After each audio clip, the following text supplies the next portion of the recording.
अस्सलाम वालेकुम। तलाश के साथ हाजिर अनीक नाजी। थोड़ी देर पहले हमने भारतीय वज़ीर आज़म का वो खिताब सुना जो कि उन्होंने अक़वाम मुत्तहिदा में किया, और उसमें जिस तरह से उन्होंने दहशत गर्दी का जिक्र किया और उसके मराकज़ का पाकिस्तान में होने का जिक्र किया, उससे वो तमाम उम्मीदें जो जन्म ले रही थीं, क्योंकि बहुत ज़्यादा उम्मीदें मजबूत नहीं थीं, लेकिन थोड़ी बहुत जो उम्मीदें थीं कि शायद कल की मुलाकात जो कि वज़ीर आज़म नवाज़ शरीफ से उनकी होने जा रही है, वहाँ पर शायद कोई मस्बत पेशरफ्त हो जाए, वो भी दम तोड़ गई। गो कि उन्होंने पहले भी वाज़ेह किया था मनमोहन सिंह ने कि इस मुलाकात से कोई ज़्यादा उम्मीदें न लगाई जाएं। उनकी स्पीच के जो मेन पॉइंट्स थे वो हम डिस्कस करेंगे, उन्होंने क्या कहा और इस मुलाकात से अब हम क्या उम्मीदें लगा सकते हैं। लेकिन बात यह है कि यहाँ पे हम कराची का एक ऑपरेशन देख रहे हैं, बलूचिस्तान में कुदरती आफत है और वहाँ पे जो इमदादी कार्रवाइयों के लिए जब हम जाते हैं, हमारे लोग जाते हैं, हमारी फ़ौज जाती है तो उन पर हमले होते हैं। पख्तूनख्वा में जो दहशतगर्दी हो रही है, पंजाब में हो रही है, पूरे मुल्क में जो हो रही है, ट्राइबल एरिया का जो हाल है, सो ये वो मुश्किलात हैं जिनका हमें बहैसियत कौम, बहैसियत रियासत हमें सामना है। और इस बढ़ते हुए इंतशार या ये जो मसाइल हैं, इनमें ज़ाहिर है भारत हमारी मदद नहीं करेगा, वो हमारी किसी प्रॉब्लम में कमी नहीं करेगा, वो इन मुश्किलात में इजाफा ही करेगा, और वही वो कर रहा है। सवाल ये है कि हम इन चैलेंजेस के लिए कितना तैयार हैं। ये हैं वो सवाल जिन पे हम आज गुफ्तगू करेंगे, और हमारे साथ गुफ्तगू में शिरकत के लिए लाहौर स्टूडियो में तशरीफ़ फरमाया जनाब शेख रोहेल असगर डार साहब, और सेनेटर सईद गनी तशरीफ़ फरमा है कराची में, पाकिस्तान पीपल्स पार्टी से इनका ताल्लुक़। सेनेटर अफराज से आप खटक, ये इस्लामाबाद में हमारे साथ मौजूद हैं। इस्लामाबाद से आयशा गुल लालाजई MNA हैं पाकिस्तान तहरीक इंसाफ से, ये भी इस्लामाबाद से हमारे साथ शो में शिरकत के लिए मौजूद हैं। शेख साहब से गुफ्तगू शुरू करते हैं, हमारे साथ स्टूडियो में मौजूद है, पाकिस्तान मुस्लिम लीग नून से इनका ताल्लुक़ है। और शेख साहब से पूछते हैं कि लेकिन इसके शेख साहब से बिफोर हम इनसे गुफ्तगू शुरू करें, मीर वाइज उमर फारूक हमारे साथ मौजूद हैं टेलीफोन लाइन पे। इनसे ज़रा बात का आगाज़ करें, क्योंकि मामला कश्मीर का जो कि हमने मनमोहन सिंह की तकरीर में सुना, उसके बाद हम देखते हैं कि वाइज उमर फारूक साहब जो हैं स्पीच को कैसे देख रहे हैं। जी अस्सलाम वालेकुम। जी वालेकुम सलाम। फरमाइएगा कि आपने ये कंटेंट आप तक पहुंच गया होगा। मतलब उन्होंने कहा मनमोहन सिंह ने कि नवाज शरीफ से वो मिलेंगे और ज़रूर वो मिलना चाहते हैं, लेकिन ये कि कश्मीर का जो मामला है वो शिमला एग्रीमेंट के तहत वो डिस्कस करने पे तैयार हैं, और ये कि कश्मीर जो है वो भारत का यानी अटूट अंग जो कि भारत का एक रिवायती मौक़िफ़ है, उन्होंने उसको दोहराया और साथ में दहशतगर्दी का जिक्र किया। सो आप क्या रिएक्ट करेंगे इस स्पीच पे? देखिए, जो बयान इनका आया है, जाहिर सी बात है कि ये बयान कल के बयान के रिएक्शन में आया है जो कि नवाज शरीफ साहब ने कश्मीर के हवाले से दिया, कि जिसमें इन्होंने कश्मीरियों के हक़ खुदराजियत की हिमायत की और UN रेजोल्यूशन की बात की। तो जाहिर सी बात है कि रेलिवेंट इदारा है, क्योंकि इनकी कमिटमेंट्स है कश्मीरियों के साथ, तो वहाँ ये बात करना जो था ज़रूरी भी था। लेकिन हम ये भी समझते हैं कि जहाँ तक दोनों हिंदुस्तान और पाकिस्तान की जो मौक़िफ़ है उसकी बात है, अगर बातचीत के अमल को आगे बढ़ाना है, इस प्रोसेस को अगर आगे बढ़ाना है, तो जाहिर सी बात है कि जिसका हुर्रियत कॉन्फ्रेंस भी बरमला हमने इसका इज़हार किया है कि दो तरीके हैं इस मसले को हल करने के लिए। या तो आप इंटरनेशनल एग्रीमेंट्स जो है उस तनाजुर में इसको हल करें, या फिर आप बातचीत के जरिए इसको हल करें। और बातचीत में जो कश्मीरी इन्वॉल्वमेंट का पहलू है वो कहीं नजर नहीं आ रहा है। हमारा ये मौक़िफ़ है कि कश्मीर का मसला बुनियादी लिहाज से एक सियासी मसला है, एक अवामी मसला, ये एक टेरिटोरियल डिस्प्यूट नहीं है। यही वजह है कि कश्मीर के लोगों ने हमेशा शिमला मुआहदे की भी मुखालफत की है, क्योंकि वो मुआहदा हिंदुस्तान और पाकिस्तान के दरमियान था, उसमें कश्मीरियों का कोई नहीं था। और हम ये महसूस करते हैं कि चूंकि कश्मीर के लोगों ने बेशुमार कुर्बानियां दी हैं और अलीन फरीक इस मसले के हैं, तो इसलिए अगर बातचीत का दरवाजा या बातचीत का अमल इख्तियार करना है तो वो सिर्फ फरीकी होना चाहिए, कि जिसमें कि हिंदुस्तान पाकिस्तान। लेकिन मौजूदा सूरत हाल में मैं गुजारिश करूंगा, मौजूदा सूरत हाल में बातचीत जो कल होने जा रही है वो तो फ्रूटफुल नहीं होगी। मनमोहन सिंह खुद भी अब डिफेंसिव, भारत के अंदर की जो सूरत हाल है वो भी जरा, तो कोई उम्मीदें हैं आपको जब तक वहां नए इलेक्शंस हो, नई हुकूमत आए, तो वो तो कोई बात करने की पोजीशन में होगी। अब ये बात करने की पोजीशन में है, आपको इनवाइट करने की पोजीशन में है, पाकिस्तान के साथ बिठाने की पोजीशन में है। ये सही बात है कि इलेक्शंस अब भारत में होने वाले हैं, लेकिन ये एक साइकिल सा चल रहा है, जिससे हम कहते हैं कि हम भारत में नई हुकूमत आती है, पहले बड़ा उसमें जज्बा होता है आगे बढ़ने का, फिर हम देखते हैं कि हालात ऐसे हो जाते हैं कि फिर हम बैक टू स्क्वायर वन पे आ जाते हैं।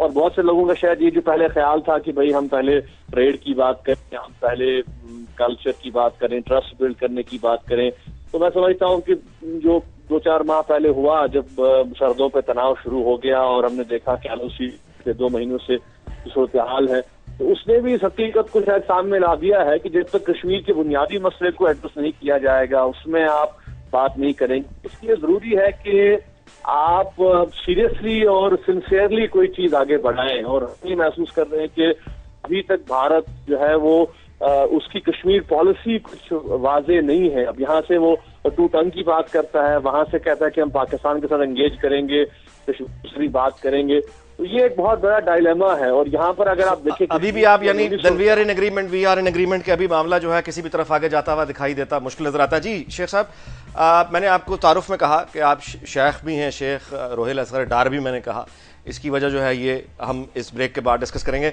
लेकिन प्लीज क्विक मुझे कमेंट दीजिए कि नवाज शरीफ की जो स्पीच थी यूएन में, आज जो जवाब आपने देखा है, सो आप इसको हौसला अफजा कहेंगे? बिस्मिल्लाहिर्रहमानिर्रहीम। असल पे कल जो नवाज शरीफ साहब की स्पीच थी वो एक हकीकी वज़ीर आज़म और पाकिस्तान के एक नुमाइंदे, और उनको ये कह सकते हैं कि उन्होंने बड़े कम वक्त में जितने इश्यूज थे उनको अपनी उस स्पीच में डिस्कस किया। कश्मीर इशू है, ये कोई माने या ना माने, इंडिया के ये कहने से कि वो उनका अटूट अंग है ये मामला तय तो नहीं होगा। कश्मीरी वहाँ पे लाखों की तादाद में उन्होंने जानें दी हैं, कुर्बानियाँ दी हैं, तो क्यों नहीं वहाँ पे रेफरेंडम होल्ड कर लेता इंडिया, तो उसमें चले जाते हैं। शेख साहब इंक्लूड करते हैं सईद गनी साहब को। जी कराची से हमारे साथ। जी गनी साहब, ये जो आपके सामने स्पीच आई है मनमोहन सिंह साहब की, इसके बाद क्या तवक्कुआत रह जाती हैं?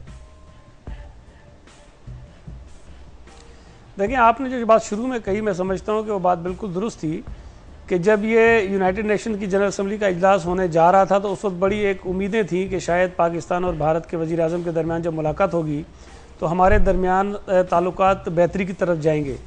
लेकिन उस मुलाकात से पहले ही आज की जो इत्तलात हैं, जब उनकी ओबामा साहब से मुलाकात हुई और उसके बाद जब मियाँ साहब की कल तकरीर हुई, फिर आज जो मनमोहन साहब ने तकरीर की है, तो जहाँ हम खड़े थे हम बजाय आगे बढ़ने के, मैं समझता हूँ कि बहुत पीछे चले गए हैं और अब दोबारा आगे बढ़ने के लिए हमें काफ़ी वक्त दरकार होगा। और जैसे मियाँ साहब ने कहा है कि शायद इन भारत में जब तक इलेक्शन नहीं हो जाते तब तक हमें इसका इंतजार ही करना पड़ेगा। ये बात जी दुरुस्त।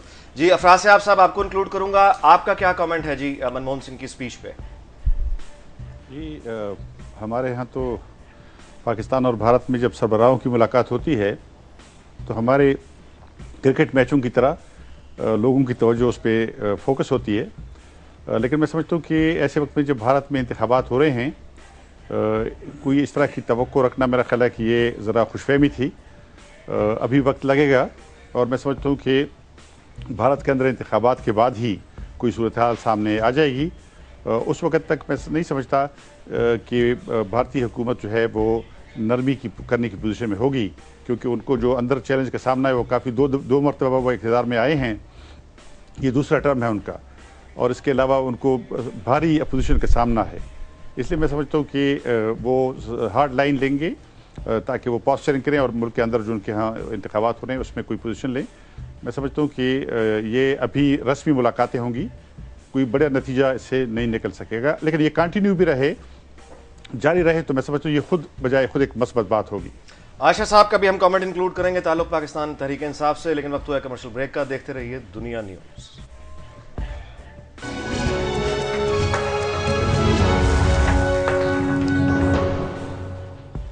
जी वेलकम बैक, आप देख रहे हैं तलाश। गुफ्तगू हम कर रहे हैं भारतीय वज़ीर आज़म मनमोहन सिंह का जो खिताब कुछ देर पहले अक़वाम मुत्तहिदा में जो कि हुआ, उसके हम main points, major points discuss कर रहे हैं। और वो मुलाकात जो चंद घंटों बाद होने जा रही है प्राइम मिनिस्टर नवाज शरीफ और भारतीय वज़ीर आज़म के माबैन, उससे हम क्या तवक्कुआत वाबस्ता कर सकते हैं। लेकिन ज़रूरी है कि हमारे जितने पैनलिस्ट हमारे साथ हैं, मैं उनसे भी गुजारिश करूँ, जो देख रहे हैं उनसे भी गुजारिश करूँ कि थोड़ा सा हम बैकग्राउंड समझ लें कि बात है क्या। 27 सितंबर को जो मुलाकात व्हाइट हाउस में भारतीय वज़ीर आज़म की अमरीकी सदर से हुई है, उसके बाद व्हाइट हाउस के ऑफिशियल वेब पेज पे जो ऑफिशियली जो बताया गया है, जो यानी जो दोनों रहनुमाओं ने जो एड्रेस किया है, उस सारा तो मैं नहीं पढ़ सकता, वक्त की बहुत कमी है, लेकिन मैं आपको पाकिस्तान से कंसर्निंग बता देता हूँ कि ओबामा ने इस मुलाकात के बाद कहा, अमरीकी सदर ओबामा ने कहा, and we had a chance to discuss Pakistan and our shared interest in seeing a peaceful reduction of tensions on the subcontinent, and we want to very much thank Prime Minister Singh for what has been a consistent interest in improving cooperation between India and Pakistan. आगे जाके वो कहते हैं, so across the board, Prime Minister Singh has been an outstanding partner. ये मनमोहन सिंह के बारे में सदर ओबामा ने कहा. अब आगे चलिए मनमोहन सिंह ने क्या कहा, मैं आपको सिर्फ चंद लाइंस बता रहा हूं. अब वो आउटस्टैंडिंग पार्टनरशिप क्या है वो भारतीय वज़ीर आज़म बता रहे हैं.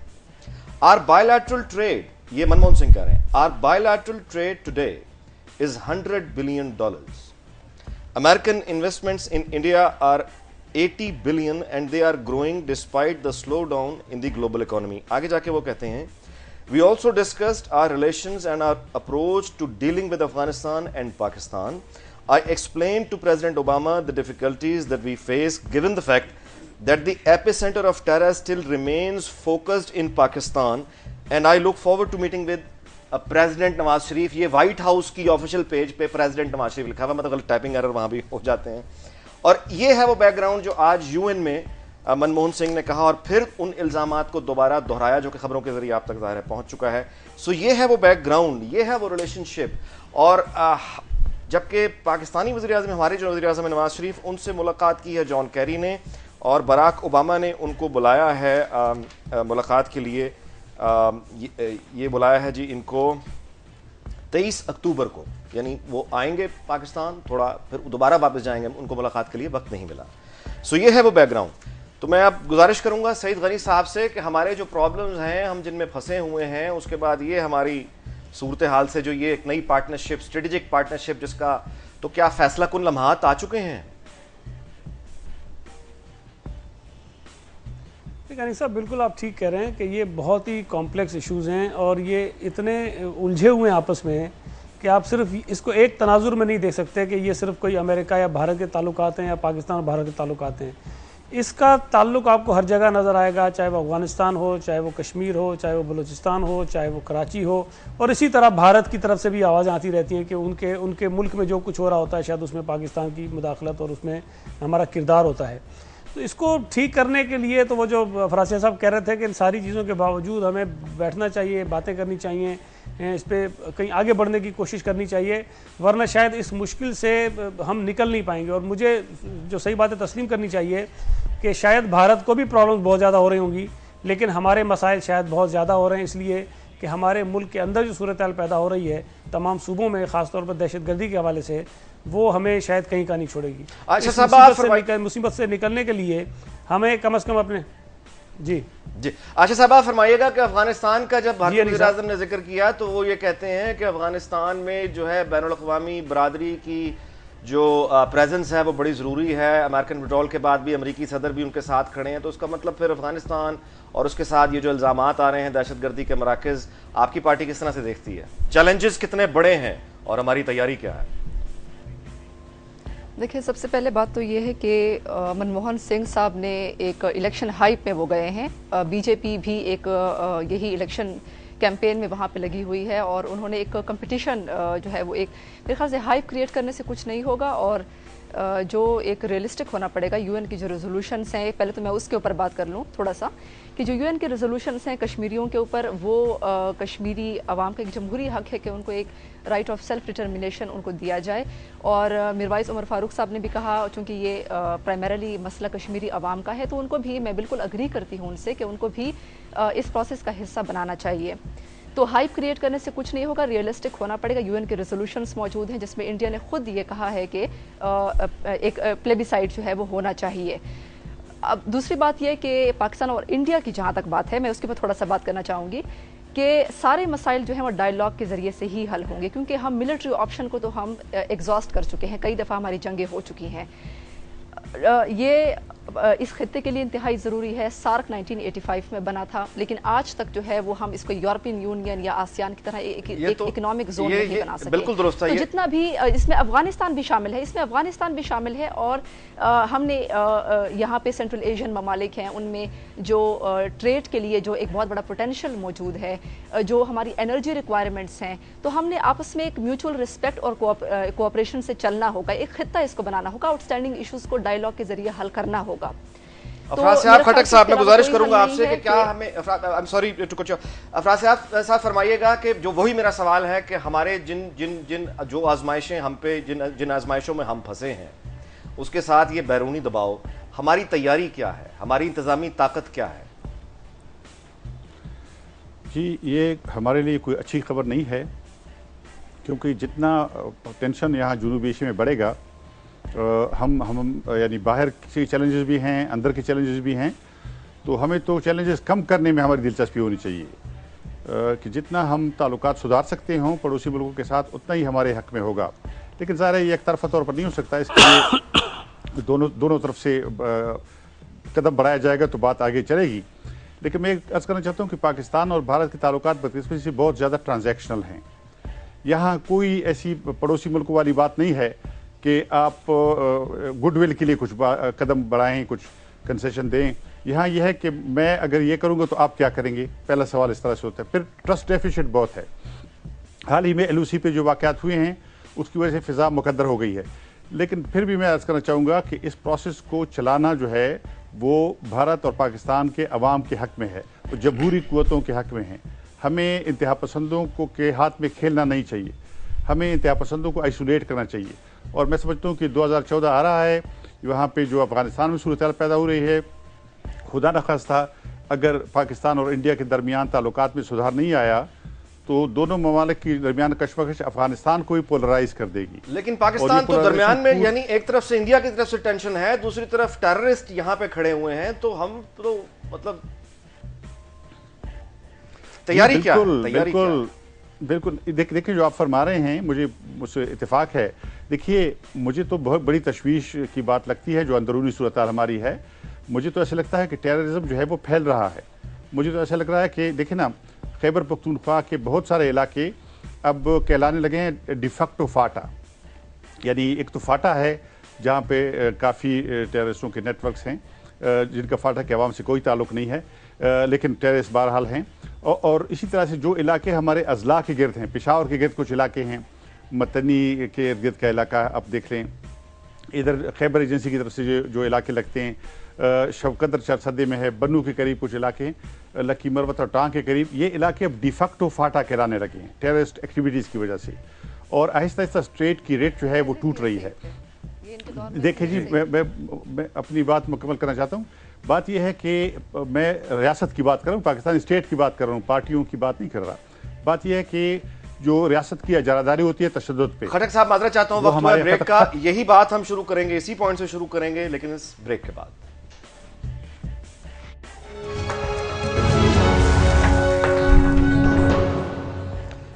جی ویلکم بیک. ہمارے ساتھ ٹیلی فون لائن پہ موجود ہیں جنرل حمید گل صاحب. ان سے گفتگو کرتے ہیں. السلام علیکم جنرل صاحب. وعلیکم السلام. جنرل صاحب فرمائیے گا، آپ نے اسپیچ سنی ہے منموہن سنگھ کی؟ جی سنی. اچھا، اب یہ جو فکرہ ہے کہ وہ پاکستان کے ساتھ، میں دوبارہ دہرا دیتا ہوں کہ وہ ایشوز حل تو کرنا چاہتے ہیں، لیکن however for progress to be made it is imperative that the territory of Pakistan and the areas under its control are not utilized for aiding and abetting terrorism directed against India. اور ایک فکرہ اور، it is equally important that the terrorist machinery that draws its sustenance from Pakistan be shut down. جی کیا respond کریں گے آپ اس کو؟ یہ وہ بات یہ ہے کہ کشمیر کی لائن آف کنٹرول کے اوپر جو کچھ ہوتا ہے تو کشمیروں کا معاملہ ہے. اب آپ نے کیوں لائن آف کنٹرول کے اوپر باڑ لگانے دی جس کی وجہ سے وہ اب اس کو شور مچا رہے ہیں؟ کیونکہ یہ تو دیوار برہمن بنا دی آپ نے. دیوار برلن کو جب کراس کر کے لوگ آتے تھے تو اس وقت تو خوشیاں منائی جاتی تھیں. تو جب بھی قوموں کو تقسیم کیا جاتا ہے، اور کشمیر کے ساتھ ہمارا اسٹینڈ اسٹل ایگریمنٹ ہے، یہ ہماری اپنی غلطیاں ہیں جو اب ہمیں گلے میں پڑ رہی ہیں. تو ایک تو یہ بات ہے کہ وہ کشمیر کو اٹوٹ انگ کہہ رہے ہیں، اور ان کے آرٹیکل 370 کے مطابق کشمیر ان کا پورا کشمیر ان کا حصہ ہے. یعنی ہمارے پاس جو آزاد کشمیر ہے یہ بھی ان کا حصہ ہے. اور بی جے پی تو اس بارے میں کوئی ابہام نہیں چھوڑتی. جنہوں نے آئندہ حکومت بنانی ہے ایسا ممکن ہے، تو وہ تو کہتے ہیں کہ اس کو اٹیک کر کے اس کو حاصل کر لو. اور پھر آپ نے دیکھا کہ ٹیررزم وہ بھی کرتے رہے ہیں. وہ تو درست ہے جنرل صاحب. معاملہ یہ ہے ہماری تیاریاں کیا ہیں. یعنی ایک طرف ہم کراچی میں پھنسے ہیں، بلوچستان کی صورتحال آپ کے سامنے ہے، ٹیررزم کی صورتحال. ہماری تیاریاں کیا ہیں؟ کل کی ملاقات تو سمجھے ٹائی فش ہو گئی. جی میرا تو خیال ہے کہ نواز شریف صاحب کو اب ریفیوز کر دینا چاہیے، ان کی اسٹیٹمنٹ کے بعد ملنا نہیں چاہیے. تھوڑی قوم کا عزت اور وقار ہو، وہ ایسے نہیں مانیں گے. ہم نے 1000 سال ان کے ساتھ گزارے ہیں، ہمارے جو اسلاف تھے انہوں نے اس کا بھانپ لیا تھا کہ ان کے ساتھ گزارا نہیں ہمارا ہو سکتا. تو اگر آپ ان کے سامنے بچتے چلے جائیں گے، اپیزمنٹ کی پالیسی جو ہے انڈیا کے ساتھ ورک نہیں کرتی. پلیز انڈرسٹینڈ دس، کیونکہ وہ امپیریل سوچ ہے ان کی. برہمنک سوچ جو ہے وہ امپیریل سوچ کا متبادل ہے، اسی کے سکے کے دو رخ ہیں. اس لیے اس کے ساتھ یہ نہیں چلے گا. آپ اب کل نواز شریف صاحب کہیں کہ سوری میں معذرت چاہتا ہوں، میں ان کے ساتھ نہیں ملوں گا. جس طریقے سے انہوں نے یہ اس قدر بھرپور انداز میں بجائے ہماری طرف سے دوستی کا ہاتھ بڑھایا جا رہا ہے اور اس کو جھٹک رہے ہیں. جی دیکھیں نا، انہوں نے جو کرن تھاپڑ کو انٹرویو دیا تھا نواز شریف سے، اسی سے اپنی بات تو ساری واضح کر دی تھی. لیکن جہاں ہی کشمیر کا لفظ آیا ان کو آگ لگ گئی ہے. بھئی کشمیر ایک متفقہ قرارداد کے طور پہ یونائٹڈ نیشن کے ریزولوشن جو ابھی تک پڑے ہوئے ہیں 1948. جی جنرل صاحب تھینک یو سر. میں آپ کو تھینک یو سر. میں تھوڑی دیر بعد آپ سے بات کروں. تو جی شیخ صاحب، یہ ہے مسائل. ہم کتنا تیار ہیں، آپ کی حکومت کتنی تیار ہے؟ اور جنرل صاحب کا یہ کہنا ہے کہ وزیر اعظم کو تو اب ریفیوز کر دینا چاہیے. نہیں، اس میں میں پہلے ہی اس کا چکا ہوں کہ اگر آپ تقریر کی اس کے جائیں گے تو وہ تقریر آپ یہ نہ سمجھیے، تقریر تو اس نے اپنے اس ووٹرز کو اٹریکٹ کیا ہے جس کے لیے اس کو تیاری کرنی ہے. اور جہاں تک جنرل صاحب بڑی معذرت کے ساتھ، بڑی معافی کے ساتھ، میں بڑی ناخوشی کے ساتھ کہہ رہا ہوں، میں اس بات سے ایگری نہیں کرتا کہ آپ کو ملاقات نہیں کرنی چاہیے. آپ کو اپنا ایٹیٹیوڈ دکھانا ہے پوری دنیا کو کہ ہم کیا کر رہے ہیں. لیکن اگر کوئی اس خوش فہمی یا غلط فہمی کا شکار ہے کہ پاکستان کے امن کو یا پاکستان کی بردباری یا تحمل کو اس کی کمزوری سمجھا جائے تو یہ اب میرے خیال میں بہت پرانی باتیں ہو گئی. اب 1965 یا 70. سعید غنی صاحب کیا کامنٹ آپ کریں گے؟ کس حد تک، یعنی میں ایک ہی بات پہ بار بار آ رہا ہوں کہ ادھر امریکہ میں بھی ہماری پذیرائی کا عالم یہ ہے کہ جان کیری ملتے ہیں نواز شریف سے اور وائٹ ہاؤس انہیں اگلے مہینے بلایا 23 اکتوبر کو. جی لیکن آج یہ بات یہ کہ اگر ہمیں اپنے ملک کی اندرونی صورتحال کا ادراک ٹھیک ہو تو ہمیں اپنے بیرونی جو پڑوسی ہیں چاہے ان سے تعلقات کتنی خراب کیوں نہ ہو، ہمیں کوشش کرنی چاہیے کہ حالات ان کو ٹھیک کریں. یا تو ہم اپنے اندر کے حالات سے نمٹ چکے ہوتے، ہمارے اندر کوئی ایشو نہ ہوتا تو شاید ہمیں یہ زیب دیتا کہ ہم باہر بھی لوگوں سے پنگے لے رہے ہوتے. لیکن اگر ہم باہر اس طرح اپنے تعلقات مزید خراب کریں گے تو اس کا اثر ہمارے اندرونی حالات پر مزید پڑے گا. اور بیرونی سرحدوں پر اگر آپ کے حالات مزید خراب ہوتے ہیں تو آپ کے ملک کے اندر جو لوگ دہشت گردی کر رہے ہیں ان کو وہاں سے بہت امداد ملے گی اور ان کے حق میں حالات یہاں بہتر ہو جائیں گے. تو ہمیں ساری چیزیں سامنے رکھنی چاہیے بجائے اس کے کہ ہم قوم کو جذبات میں مبتلا کریں. ہمیں گراؤنڈ ریئلٹیز دیکھنی چاہیے، ہمیں اپنے ملک کے اندرونی حالات کو سامنے رکھ کر باقی فیصلے کرنے چاہیے. عائشہ صاحبہ، یعنی بڑی ایک جو موسٹ سینسٹیو ایریا ہے پختونخوا، آپ کی پارٹی کی حکومت ہے وہاں، آپ لوگ کتنا تیار ہیں؟ ابھی تک کی پرفارمنس تو ہمارے سامنے ہے، آگے کی بات کر رہا ہوں.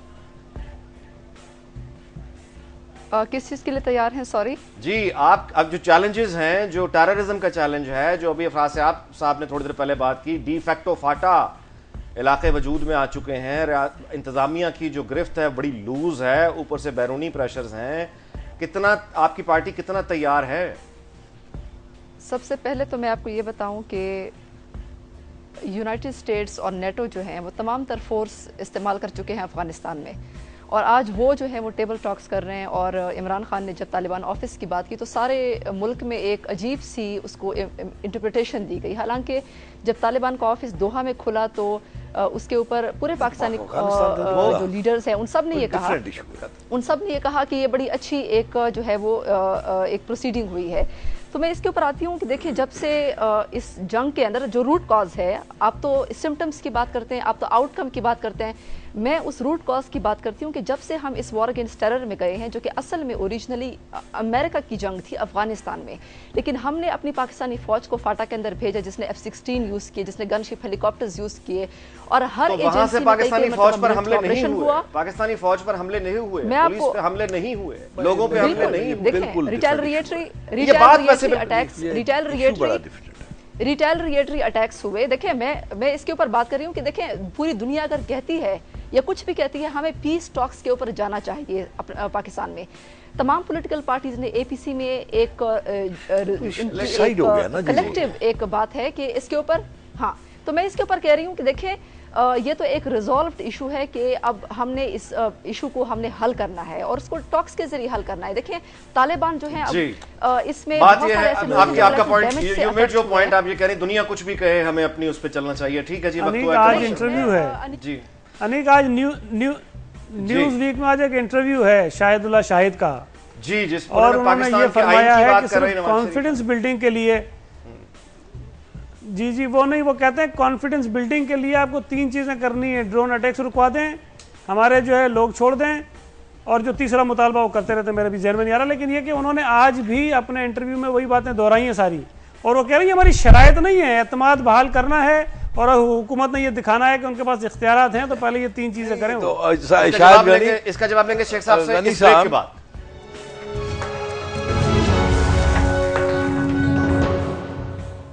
جی ویلکم بیک. جی شیخ صاحب چیلنجز اب آپ کو اندازہ ہو رہا ہے کہ کتنے بڑے ہیں, آپ کی حکومت کی تیاری کیا ہے یہ بتائیے. دیکھیے آپ انیک پہلے بھی پاکستان کی موجودہ حکومت نے کوشش کی کہ ساری جملہ سیاسی جماعتوں اور مذہبی جماعتوں کو ایک پلیٹ فارم پہ اکٹھا کیا اور ان سے ایک مینڈیٹ لیا اور ایک بات پہ سب اتفاق تھا کہ آپ امن مذاکرات کریں. امن مذاکرات جب شروع ہوئے تو پھر اس میں 1-2 ایسے واقعات ہوئے جو بڑے دل خراش قسم کی انہوں نے حرکات کی.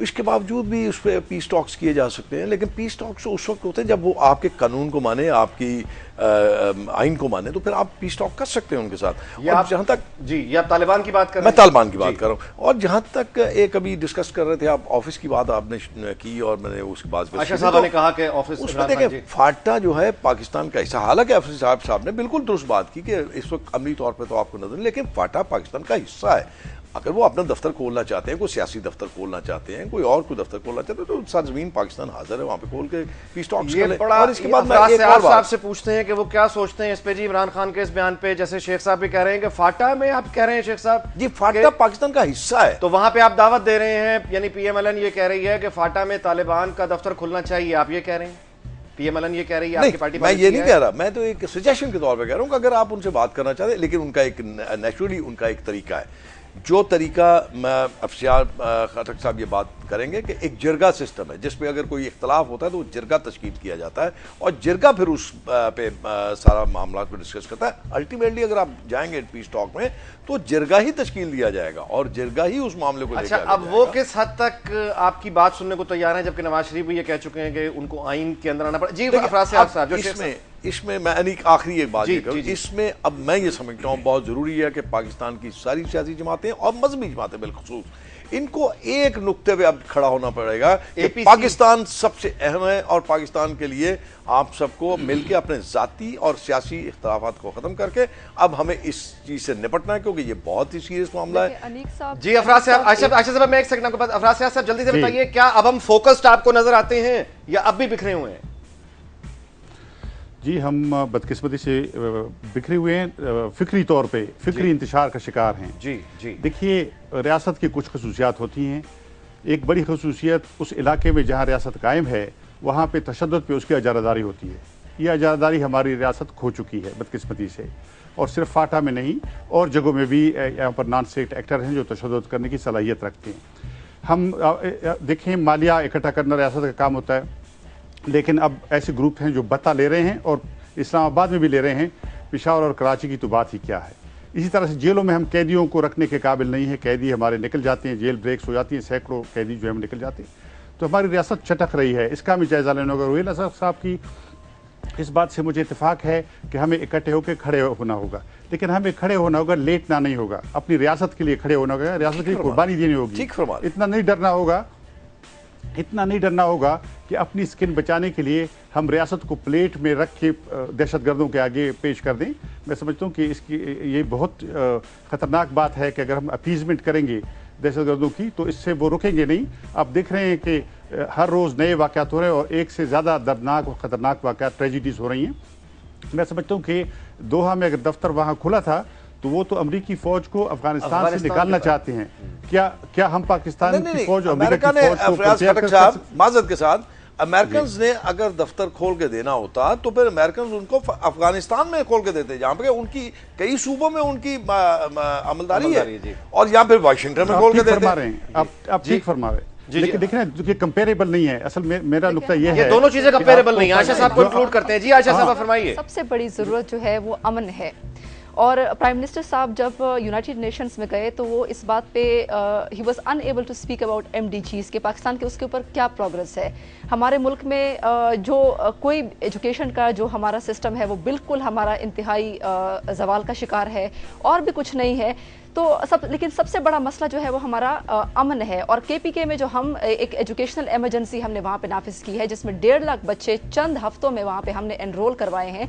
इसके अलावा हेल्थ सेक्टर में हम रिफॉर्म्स लेके आ रहे हैं। लेकिन जो फाटा में जो हालात हैं, मेरे ख्याल से सारी पॉलिटिकल पार्टीज इस बात पे मुत्तफिक हो चुकी हैं, बार बार 4 APCs हो चुकी हैं कि टेबल टॉक्स के जरिए हम मिलिट्री ऑप्शंस को एग्जॉस्ट कर चुके हैं। अब टेबल टॉक्स को एक मौका देना चाहिए। शेख साहब ये फरमाइए, अब ये टेबल टॉक्स को होना चाहिए। कौन करना चाहता है टेबल टॉक? यही शेख साहब कह रहे हैं, कौन करना चाहता है टेबल टॉक? साहब वो आपकी सरहदों का एहतराम नहीं करते, आपके अवाम का एहतराम नहीं करते, आपके कानून का एहतराम नहीं करते। रोजाना मैंने खुद पढ़ा कि वो कहते हैं हम सीज़फायर हम अकेले करके बैठ जाएं, और मैं आपकी बात को एंडोर्स करूंगा कि हमें खड़े होना चाहिए, लेटना नहीं चाहिए। आज आप उनके सामने लेटेंगे, परसों आप बलूचिस्तान के सामने लेट जाएंगे। फिर आप तो ये बात तो आप एक इक्वल फुटिंग पे नहीं हो सकती। वो पाकिस्तान के शहरी बन के ये तस्लीम करेंगे। सईद वली साहब आप कराची में बैठे हैं, फरमाइएगा कितना आपको नजर आ रहा है कि कौन ये बिल्कुल आप दुरुस्त कह रही हैं आशा साहब। आप तो वाकई लगता है कि अंधेर नगरी और किसी को कुछ नजर नहीं आ रहा। सईद गनी साहब आप फरमाइएगा कि कितना आपको नजर आता है फोकस होना, कहां खड़े हैं हम? क्लैरिटी ऑफ सिचुएशन के लिए हमें डायलॉग आपके सामने नजर आ रही हैं। कौन प्रो पाकिस्तान है, कौन एंटी पाकिस्तान है। अभी शेख साहब ये फरमा रहे थे कि मुज़ाकरात का अमल शुरू हुआ तो कुछ वाक़यात हो गए। जो मेरी मालूमात हैं, जो इत्तलात हमारे पास आ रही हैं कि मुज़ाकरात का अमल अभी तक शुरू ही नहीं हुआ। अभी तक बकौल जो तर्जुमान है वो कहते हैं कोई राब्ता ही नहीं हुआ है। कहीं ना कहीं बात तो चल रही थी। बहरहाल अब आप कह रहे हैं, मैं पता नहीं किसकी आपकी बात मालूम या उनकी मालूम, लेकिन जो कन्फ्यूजन हमें नजर आ रहा है, देखें अनीस साहब जब हमारी हुकूमत थी तो हमारा नुक्ता नज़र कुछ मुख्तलिफ था, तो बाकी जमातें हमारे साथ खड़ी नहीं होती थी।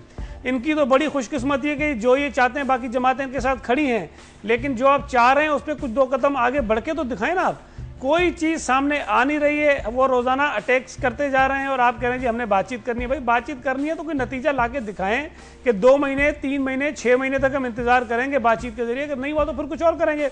ये कह रहे हैं जी हमारा मौक़िफ़ वाज़ेह है। प्राइम मिनिस्टर साहब एक बयान देते हैं, चौधरी निसार साहब एक दिन असेंबली में एक बात करते हैं, दूसरे दिन दूसरी बात करते हैं। तो confusion with in the government, even with in the cabinet इतना ज्यादा है कि हमें समझ नहीं आ रहा है कि आखिर हुकूमत चाहती है। मैं आखिरी बात करके आपके कमेंट किस हद तक वो बातचीत का, मैं आखिरी बात करके सबके कमेंट चाहूंगा, वक्त हमारे पास बहुत कम है, कि जब हमारी हालत ये है कि हम अपने सूबों में कुदरती आफत है, वहां हमारे लिए रास्ते बंद हैं, हम जहाजों से इमदादी सामान फेंक रहे हैं, ये हमारे मामलात हैं, ऊपर से एक्सटर्नल प्रेशर्स हैं। फ्यू सेकंड्स बलूचिस्तान में तो सारा मिलिट्री काम कर रही है, सिविलियन तो वहां पे नजर ही नहीं आ रहे, वहां तो कैबिनेट भी अभी तक नहीं बन सकी। रॉकेट हमले हो रहे हैं आप पे, मैं कह रहा हूं चैलेंजेस हैं आप पे। कराची में आप ऑपरेशन में फंसे हैं, बलूचिस्तान में फंसे हैं, पख्तूनख्वा में फंसे हैं, एक्सटर्नल प्रेशर हैं। क्या हम फोकस्ड हैं? क्या हम इकट्ठे हैं? अनीस साहब राइट जाना है, लेफ्ट जाना है, सीधे जाना है? यही वजूहात हैं। देखें यही वजूहात हैं जिनकी बुनियाद पर हमें एक होना चाहिए। और अगर कोई खौफ के मारे या किसी और वजह से, मैं जरूरी नहीं कि हर आदमी डरता हो, उनको अपनी राय बदलनी चाहिए। Writ of the state at any cost जो है वो रिस्टोर होनी चाहिए, ताकि आप आगे बढ़ सकें। और अपने उन लोगों को जो दहशतगर्दों के निशाने पर हैं, उनको जब तक आप हौसला नहीं देंगे, हिम्मत नहीं बढ़ाएंगे, तब तक ये चीजें आगे नहीं बढ़ सकती हैं। अफराज साहब last few seconds, last words please. कैसे मुत्तफिक होते कभी दिखाई देंगे, या हम आपस में ही दस्तों गिरेबां होकर और फिर दूसरे सिर्फ फायदा उठाएंगे? नहीं जी, सियासी पार्टियों ने तो हुकूमत को इख्तियार दिया है, अब अमल करने का वक्त आ गया है। अब अपने अवाम के साथ खड़े होने का वक्त आ गया है। अवाम लाशें उठाते उठाते थक चुके हैं। अब वक्त आ गया है कि रियासत उनकी हिफाजत करे। आशा साहबा लास्ट सेकंड्स प्लीज। जी कुछ कहना चाहेंगे आप? जी शेख साहब, वक्त खत्म होने वाला जी, कंक्लूड करते हैं गुफ्तगू। आप बताइएगा जो सारी गुफ्तगू हुई है, एक हमें एक नजर आ रहा है दोबारा से फिक्री इंतशार है। ये बड़ी खौफनाक बात है। बेहतरीन सलाहियत भी आपके पास अगर हो, फिक्री इंतशार आपको कहीं आप देखें, मैंने यही बात अर्ज की थी। आज कराची का हाल देख लीजिए कि जहां आप एक पेश पे आए, कराची के हालात आहिस्ता आहिस्ता कोई दुरुस्तगी की तरफ जा रहे हैं, क्योंकि वो एक کیا ماضی میں کیا تھا مجھے نہیں علم، لیکن جب آپ نے اسی پولیس اسی رینجر سے کام لینا شروع کیا اور آپ کو وہ معاملات آپ درستی کی طرف جاتے نظر آ رہے ہیں، یہاں پہ بھی میں یہ بار بار کہہ رہا ہوں کہ آپ نے اگر فرض کیجئے آپ نے ان کے خلاف کوئی اقدامات کرنے ہیں تو پھر کوئی کسی کوارٹر سے یہ بات نہیں ہونی چاہیے کہ آپ امن کی بات کیوں نہیں کر رہے، آپ ان کے ساتھ پیس ٹاک کی بات کیوں نہیں کہتے، پھر آپ نے ایک میں شکریہ ادا کرنا چاہوں گا تمام ہمارے مہمان جو ہیں تشریف لائے، اور ایک جو کسی کو اگر وہ فیو سیکنڈ میں نے چونکہ آن اسکرین پرومس کیا تھا، شیخ صاحب میں نے آپ کو شیخ بھی کہا ڈار بھی کہا، کیوں کہا؟ یعنی اس پہ میں بڑا حیران ہوں کہ آپ کو یہ کیسے علم ہوا، کیونکہ میرے آباء و اجداد کا تعلق کشمیر وادی کشمیر کے ساتھ ہے۔ سو ڈار میں نے ٹھیک کہا؟ ہاں آپ نے درست کہا جی۔ وقت ہوا جی، پروگرام یہاں پہ ختم ہوتا ہے، آپ سے ہوگی کل ملاقات دنیا نیوز پہ رات 10 بجے تلاش کے ساتھ، دیکھتے رہیے دنیا نیوز۔